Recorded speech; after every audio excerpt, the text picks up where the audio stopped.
नमस्कार मित्रांनो, hair transplant डायरीजमध्ये आपलं सर्वांचं स्वागत. मी डॉक्टर गजानन जाधव. आज आपण बोलूया हेअर ट्रान्सप्लांटच्या बद्दल. बेसिकली हेअर ट्रान्सप्लांट म्हणजे काय? ट्रान्सप्लांट म्हणजे तुम्हाला माहित आहे की कुठलं तरी किडनी ट्रान्सप्लांट तुम्ही बघितलेलं आहे, किंवा तुम्ही हार्ट ट्रान्सप्लांट ऐकलेलं आहे, किंवा अजून काहीतरी दुसऱ्या प्रकारचे ट्रान्सप्लांट, तुम्ही लिव्हर ट्रान्सप्लांट ऐकलं असेल. तर आता म्हणजे हेअर ट्रान्सप्लांट म्हणजे नेमकं काय? आता आपण ऐकलंय की किडनी एक दुसऱ्याची काढून, एका आईची, वडिलांची, कोणाची तरी काढून आपल्याला लावली जाते. लिव्हर पण दुसऱ्याचा कोणाचा तरी तुकडा काढला जातो आणि आपल्याला लावला जातो. तर मग हेअर ट्रान्सप्लांटच्या बाबतीत नेमकं कसं आहे? आपण दुसऱ्याचे केस काढून आपल्याला लावतो का, की जो टकला झालाय त्याला लावतो का? तर तसं होत नाही. हेअर ट्रान्सप्लांटच्या बाबतीमध्ये आपले स्वतःचेच केस स्वतःला लावले जातात. मग आता टकला मनुष्य, त्याला केस आणायचे कुठनं? त्याला ऑलरेडीच केस नाही आहेत, तर टकल्या माणसाला लावायचे केस कोणते? हा मोठा प्रश्न तुमच्या मनात पडत असावा. तर हेअर ट्रान्सप्लांटमध्ये बेसिकली दुसऱ्याचे केस न लावण्याचं कारण हे आहे की आपण जर दुसऱ्याचे कुठलाही ऑर्गन, कुठलाही अवयव जर आपण लावतोय, तर त्याच्यानंतर ती बॉडी ऍक्सेप्ट करण्यासाठी काही प्रमाणात स्टिरॉइड्स आणि रोगप्रतिकारक शक्ती कमी करण्यासाठीची औषधी लागते, जी की 1 वर्ष 2 वर्ष, कधी कधी जन्मभर पण घ्यायचं काम पडतं. मग ती केस डोक्यावरती असणं जास्त महत्वाचं आहे की तुमचा जीव जास्त महत्वाचा आहे? हे ज्यावेळेस विचार करण्यात आला इंटरनॅशनल लेवलवरती, आंतरराष्ट्रीय मंचावरती, तर त्यावेळेस हे ठरवण्यात आलं की हेअर ट्रान्सप्लांट हा फक्त स्वतःला केसांना लावण्यापुरताच मर्यादित असावा, दुसऱ्यांचे केस लावू नये, असं एक रिझोल्युशन पास करण्यात आलं, एक ठराव पास करण्यात आला. त्याच्यानंतर हेअर ट्रान्सप्लांट हे दुसऱ्याचे केस लावून चालत नाही. त्यामुळे हा विषय आता चेंज झालाय. आता आपण हा विषय आता बाजूला ठेवू की दुसऱ्याचे केस चालत नाही. तर मग आता मी जर सपोज टकला झालोय, तर मला केस कुठून येणार? मी कुठून केस काढणार? जर मी इथपासून इथपर्यंत पूर्ण टकला आहे, तर माझे केस कुठून येणार? हा विषय तुमच्या डोक्यामध्ये येतोय. तर आपण याच्यामध्ये आता हेअर ट्रान्सप्लांट म्हणजे आपल्या मागच्या बाजूचे केस काढून पुढे लावणे. एक सोप्या भाषेमध्ये इथली जागा याची बदलायची आणि पुढे केस लावायचे. मग आता इथले केस जे काढलेत ते इथे येतीलच का नाही येतील? कारण की इथले तर केस गेलेले आहेत. मग परत इथे येतील का? 100% येतात केस. हेअर ट्रान्सप्लांटचं सक्सेस रेट हा एक्सपिरियन्स हँडमध्ये, ज्यांना खरंच कळतं हेअर ट्रान्सप्लांट म्हणजे काय आणि जे व्यवस्थित पद्धतीने करू शकतात, ज्यांचं क्वालिफिकेशन, एक्सपिरियन्स छान आहे, 100% गॅरंटेड याच्यामध्ये रिझल्ट येतात. तर मग हे मागचेच केस का लावले जातात? आजूबाजूचे शरीरावरचे का नाही लावले जात? ते लावू शकतो का नाही लावू शकत? ह्याच्या बाबतीत आपण बोलणार आहोत आज. आता तुमचा पुढचा भाग सपोज गुळगुळीत झालेला आहे, तर ह्या भागामध्ये एक साधारणतः तुम्हाला किती केस लावले जेणेकरून तुम्हाला चांगला लुक येईल हे एक ठरवलेलं आहे. एक प्रमाण आहे त्याच्या बाबतीत की एक 60-70 ग्राफ्ट जर लावले एका स्क्वेअर सेंटीमीटर मध्ये, तर तिथे छान डेन्सिटी येते. 40-50 लावले तरी बऱ्यापैकी लुक येतो. तर एका स्क्वेअर सेंटीमीटर मध्ये नॉर्मली आपल्या जे केसांची डेन्सिटी असते ते 140 ते 180 पर्यंत केस असतात. ज्यावेळेस आपण ग्राफ्ट असं म्हणतो, हा ग्राफ्ट म्हणजे काय? तर हे केसांचा हा जो भाग आहे, डोक्याचा मागचा भाग, याच्यामध्ये एका ग्राफ्ट मध्ये साधारणतः 2 ते 3 केसांची मुळं असतात. म्हणजे तो बंच असतो केसांचा, तो काढून लावला जातो. जेणेकरून त्यावेळेस 60 केसांचा बंच लावला जातो. साधारणतः 120 ते 160 केस त्याच्यामध्ये येतात. तर हे केस जे आहेत हे मुळासकट काढले जातात. म्हणजे जिथनं केस काढला तिथे केस परत येणार नाही, कारण की मुळच काढला. मूळ काढल्यानंतर परत केस येण्याचा काही संबंध आहे का? बिलकुल नाही. त्याच्यामुळं जे केस काढणार तिथे केस येणार नाही. त्यामुळे काढण्यासाठी पण एक लिमिटेशन आहे. जर सगळेच काढून टाकले तर मागे केसच येणार नाही. मागे टाकले होऊन जाईल, पुढे केस येतील, तर एकदम कसं तरी विचित्र वाटेल. त्यामुळे काढताना मागच्या साईडला 35 ते 50% पर्यंत एक्सपिरियन्सनुसार डॉक्टर केस काढतात. समजा 100 केस आहेत, त्यातले 50 केस मॅक्सिमम काढतात. ते काढून मुळासकट पुढे लावले जातात. जिथे केसांची मुळं लावली तिथे केस परत उगायला चालू करतात. 7-8 महिन्यामध्ये परत रिझल्ट दिसायला लागतो याच्यामध्ये. तर ट्रान्सप्लांट म्हणजे काय? बेसिकली इकडचे केस काढायचे आणि ते लावायचे. तर हे जर केस पूर्णतः चांगले असतील, ज्याची डेन्सिटी चांगली असेल, ज्याचा स्ट्रॉंगनेस म्हणजे स्ट्रेंथ चांगली असेल, मजबूत केस असतील, तर रिझल्ट येताना पण सुंदर छान रिझल्ट केस येतात. जसे केस मागे तसे छान केस येतात. तर बरेच लोक म्हणतात की मग हे का नाही काढतायत? दाढीचे आपण काढू शकतो, पण तुम्हाला माहित असतील ह्या केसांमध्ये आणि ह्या केसांमध्ये फरक आहे. हे केस तुमचे सिल्की असतात, जास्त लॉंग होतात, आणि दाढीचे केस खूप जास्त हार्ड असतात. खूप लवकर कर्ली होतात, म्हणजे वेडेवाकडे होतात. तसे हे केस लवकर वेडेवाकडे होत नाही. म्हणून काढताना हा मागच्या भागातले केस काढून पुढे लावतात, जेणेकरून नॅचरल लुक यावा. याच्यामध्ये एका ग्राफ्टमध्ये 2 ते 3 केस असतात. याच्यामध्ये एका ग्राफ्टमध्ये युजली 1 किंवा 2च केस असतात.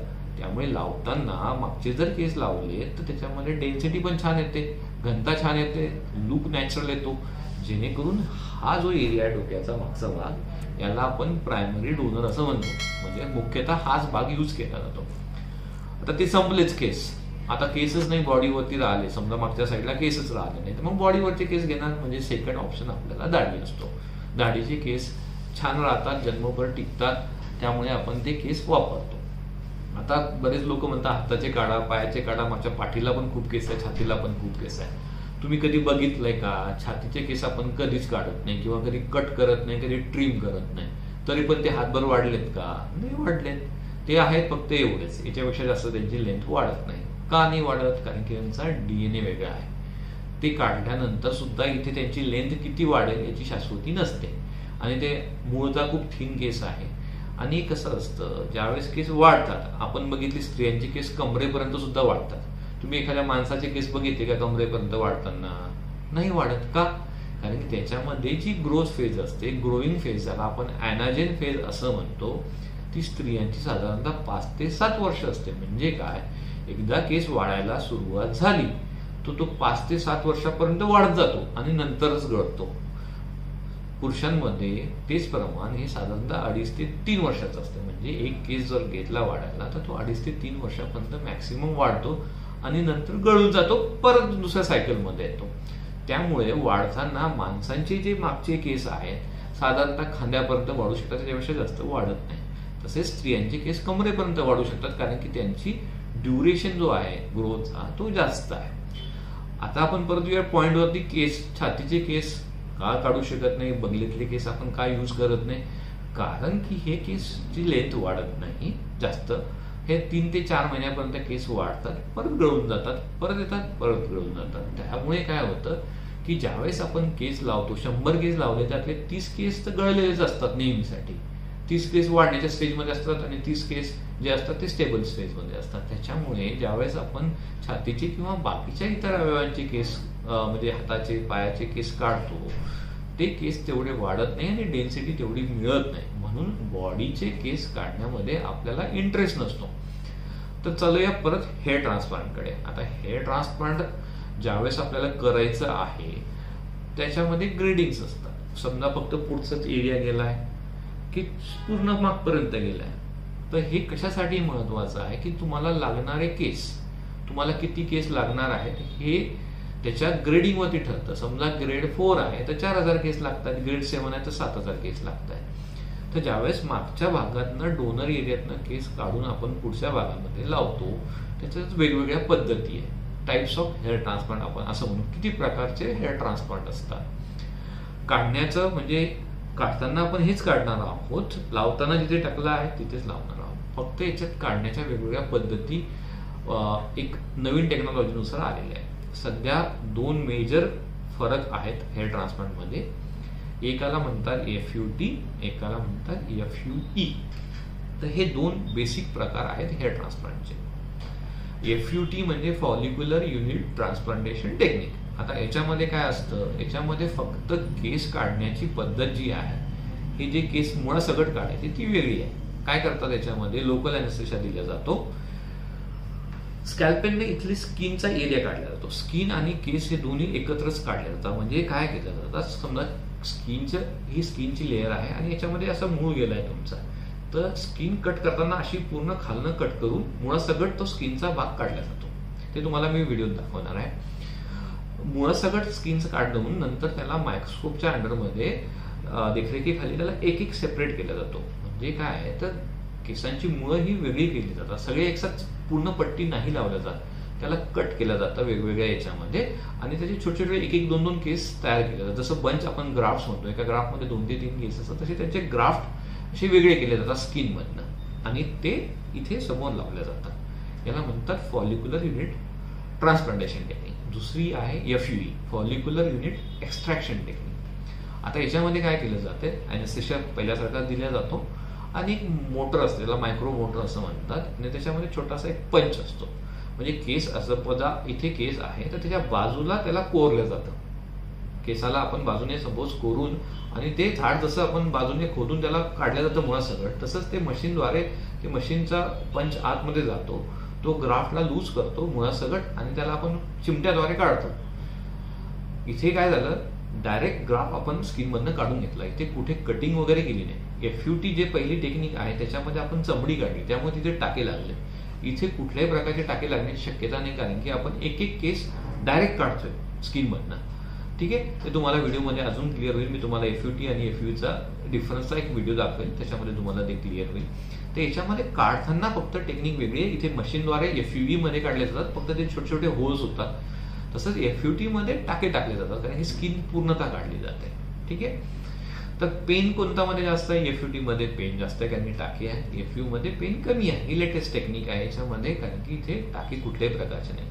रिकव्हरी जी आहे FUT मध्ये स्लो आहे, FU मध्ये खूप फास्ट रिकव्हरी. म्हणजे तुम्ही सेकंड डेला पण सुद्धा थोडंफार काम करू शकता, तुम्ही मुवमेंट करू शकता, आजूबाजूला फिरू शकता. ठीक आहे, रिझल्ट वाईज जर तुम्ही विचार केला तर दोघांचे रिझल्ट चांगले आहेत जर एक्सपिरियन्स हँडमध्ये केलं तर. पण FUT मध्ये कम्पॅरेटिव्हली तेवढ्या एक्सपिरियन्सची गरज नसते जेवढे FUV मध्ये असते. FU मध्ये कारण की केस काढताना ज्यावेळेस मशीनचं ते पंच आतमध्ये जातो त्यावेळेस केसांची मुळं डॅमेज होण्याची शक्यता नवीन माणसामध्ये खूप जास्त असते, कारण की त्याला तेवढा एक्सपिरियन्स नसतो. कसा यूज करायचं मशीन, जर एका ग्राफमध्ये 3 हेअर फॉलिकल आहे तर 3च्या 3 निघतात का त्याच्याकडनं, हे बघणं फार गरजेचं असतं. त्यामुळे FUV ही थोडीशी टेक्नॉलॉजिकली डिफिकल्ट टेक्निक आहे मास्टर करण्यासाठी. वेळ 2-3 वर्ष झाल्यानंतर खूप चांगल्या पद्धतीने ते काम करू शकतात, जो नवीन माणूस केल्यापेक्षा. नवीन डॉक्टर किंवा जो नवीन स्पेशलिस्ट आहे हेअर ट्रान्सप्लांटमध्ये कम्पेअर टू FUT मध्ये काय, फक्त तुम्हाला स्किनचा तो काढून द्यायचा आहे लेअर आणि टेक्निशियन त्याला मायक्रोस्कोपमध्ये कट करतात, कारण की याच्यामध्ये रूट दिसतात FUT मध्ये, कारण की आपण काढलेलं असतं कट करताना दिसतं मायक्रोस्कोपमध्ये की रूट कुठे आहे. तसंच FUV मध्ये रूट हा स्किनच्या आतमध्ये असतो, त्यामुळे वरतून टाकताना मशीन आतमध्ये टाकताना ते रूट दिसत नाही.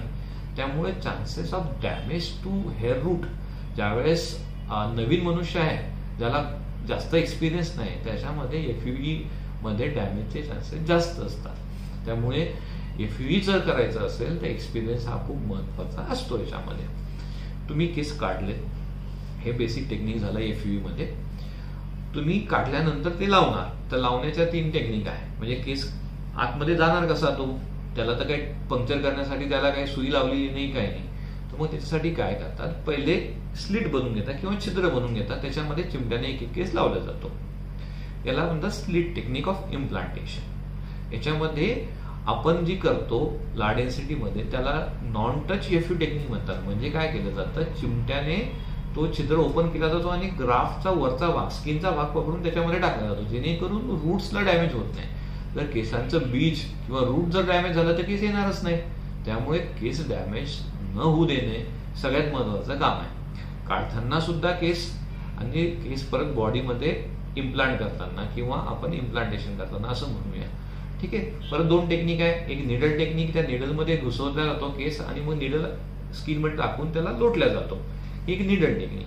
तिसरी टेक्निक आहे पेन टेक्निक. तर पेन सारखं असतं, त्याच्यामध्ये केस घातला जातो आणि पेनने त्याला पुश केला जातो स्किनमध्ये. ह्या 3 बेसिकली इम्प्लांटेशन टेक्निक्स आज यूज होतात. तर याच्यामध्ये जो स्किल डॉक्टर आहे तो कुठल्याही टेक्निकने करू देत, रिझल्ट 100% येतात याच्यामध्ये. पण जर नवीन मनुष्य आहे, त्याला एक्सपिरियन्स नाही आहे इम्प्लांटेशनचा पण आणि एक्स्ट्रॅक्शनचा, तर त्याच्यामध्ये थोडंसं रिस्क असतं याच्यामध्ये. तर हे झालं हेअर ट्रान्सप्लांटेशन बद्दल एक जनरल आयडिया तुम्हाला दिली की एक्झॅक्टली हेअर ट्रान्सप्लांट म्हणजे काय असतं. हेअर ट्रान्सप्लांट हे लोकल ॲनेस्थेशियामध्ये केलं जातं. तुम्हाला भूल ही याच्यावरतीच असते, याच्या खाली तुम्हाला युजली भूल दिल्या जात नाही. काही लोक जनरल ॲनेस्थेशिया म्हणजे तात्पुरती भूल झोप घालणे ते तुम्हाला देऊ शकतात, जोपर्यंत भुलीचं इंजेक्शन देतो. काही लोकांना भुलीचं इंजेक्शन पण सहन होत नाही, जिथं आपण टोचतो काय असतं, इन्सुलिनचं सिरिंज असतं, त्याने इंजेक्शन दिल्या जातात आणि त्याने भूल दिली जाते, त्याला लोकल अॅनेस्थेशिया असं म्हणतो आपण. ते लोकांना सहन नाही होत, त्या लोकांसाठी ते ठीक आहे, पण जनरल अॅनेस्थेशिया देणं हे कॉम्प्लिकेटेड गोष्ट आहे. खूप जास्त फिटनेस करावं लागतं त्यासाठी आणि सगळे टेस्टिंग करायला लागतात. ॲनेस्थेटिस्ट लागतो स्टँड बाय तिथे. अॅनेस्थेशिया तोच देऊ शकतो फक्त जनरल अॅनेस्थेशिया, दुसरं कोणाला देता येत नाही. त्यामुळे थोडंसं कॉम्प्लिकेटेड आहे. त्याच्यानंतर तुम्हाला उपाशी राहायला लागतं जनरल अॅनेस्थेशिया देताना. याच्यामध्ये लोकल अॅनेस्थेशियामध्ये तुम्ही जेवण करून येऊ शकता. त्यामुळे ॲडव्हान्टेज लोकल अॅनेस्थेशियाचे जास्त आहे सर्जरी करताना. त्यामुळे जनरल अॅनेस्थेशिया यूज करू नये असं ठरलेलं आहे हेअर ट्रान्सप्लांटमध्ये. चला, आता हेअर ट्रान्सप्लांट झाल्यानंतर नेमकं काय पुढे कसं करायचं, किती दिवसामध्ये रिझल्ट येतील? साधारणतः 7 ते 8 महिने लागतात रिझल्ट यायला पूर्ण. सुरुवातीला 10 दिवसानंतर आपल्या इथं हेड वॉश केलं जातं. हेड वॉश केल्यानंतर म्हणजे काय, केस जे लावलेले असतात ना तिथं स्कॅब तयार होतो, खपली तयार होते. ती खपली धुण्याचं काम असतं 10व्या दिवशी. त्यानंतर तुमचे केस दिसायला लागतात, ते नंतर गळून जातात. केस गळतात, केसांची मुळं गळत नाही. त्याच्यामुळे घाबरण्याचं काही कारण नसतं. आपली जी मुळं आहे ती आतमध्ये असतात. केसांचा वरचा जो भाग असतो आपण हा जो आहे तो गळून जातो. मुळातनं केस नवीन येणार आहे, ठीक आहे. त्यामुळे ते 3.5-4 महिन्यापर्यंत शेडिंग फेज असते आणि त्यानंतर केस यायला लागतात. जी खास डेन्सिटी आहे ती साधारणतः 9 महिन्यामध्ये येते. 1 वर्षापर्यंत केस वाढत राहतात. त्यानंतर युजली कुठल्याही नवीन प्रकारची केस येत नाही. तर साधारणतः अशी जर्नी असते. त्यामुळे जर केस लावले तुम्ही आज, हेअर ट्रान्सप्लांटेशन झालंय आणि तुमचे 3 महिन्यामध्ये केस दिसलेच नाहीत तुम्हाला, तर घाबरण्याचं कारण नाही, तो शेडिंग फेजमध्ये आहे. जर डॉक्टरांनी व्यवस्थित सर्जरी केलेली असेल तर साधारणतः तुम्ही 7 महिन्यापर्यंत वाट बघायला काहीच हरकत नाही. त्या 7 महिन्यामध्ये तुमचे रिझल्ट यायला सुरुवात होते. 9 महिन्यामध्ये छान रिझल्ट येतात. काही काही लोकांचे खूप हेल्दी हेअर रूट्स असतात, त्यामुळे रिझल्ट कधी लवकरही येऊ शकतात. पण जर 7 महिन्यापर्यंत नाही आले तर डेफिनेटली तुम्हाला काळजी करण्याची गरज आहे. 7 महिन्यामध्ये डॉक्टरांना भेटलंच पाहिजे 7व्या महिन्यामध्ये आणि आपला चेकअप करून घेतला पाहिजे. ही झाली बेसिक हेअर ट्रान्सप्लांट बद्दलची माहिती. आता पुढच्या व्हिडिओमध्ये आपण काय करायचंय, पुढच्या व्हिडिओमध्ये आपण तुम्हाला नवीन नवीन टेक्निकचे डिटेलिंग देणार आहोत की नेमकी ही टेक्निक याच्यापेक्षा उजवी कशी, तुम्ही कोणती टेक्निक केली पाहिजे हेअर ट्रान्सप्लांटमध्ये, की बेस्ट काय आहे आणि कोणते मेडिसिन वापरल्या पाहिजेत, असे नवीन व्हिडिओज आपले आता येणार आहेत. तर हा बेसिक कन्सेप्ट झाला हेअर ट्रान्सप्लांटच्या बाबतीत. तर नवीन व्हिडिओमध्ये येऊया परत हेअर ट्रान्सप्लांट डायरीच्या 2nd एपिसोडमध्ये. तोपर्यंत सबस्क्राईब करा, बेल आयकॉन प्रेस करा, जेणेकरून नवीन व्हिडिओ आल्यानंतर त्याची माहिती तुम्हाला मिळत राहील. धन्यवाद.